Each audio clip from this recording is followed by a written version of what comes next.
আজকে আমরা শিখব নামাজের ওয়াজিব 14টি। 1 নম্বরে আলহামদু শরীফ পুরা পড়া, 2 নম্বরে আলহামদুর সঙ্গে সূরা মিলানো, 3 নম্বরে রুকু সেজদায় দেরি করা, 4 নম্বরে রুকু হইতে সোজা হইয়া খাড়া হইয়া দেরি করা, 5 নম্বরে 2 সেজদার মাঝখানে সোজা হইয়া বসিয়া দেরি করা, 6 নম্বরে দরমিয়ানি বৈঠক,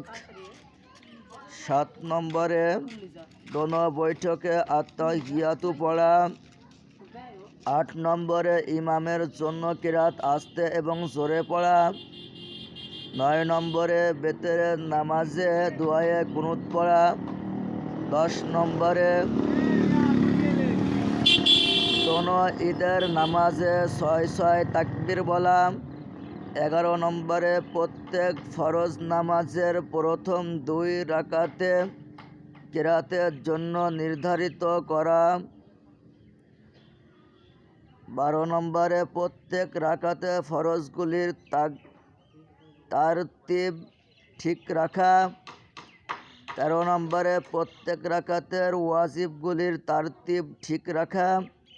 14 নম্বরে আসসালামু আলাইকুম বলিয়া নামাজ শেষ করা। সওয়াবের উদ্দেশ্যে শেয়ার করে দিবেন।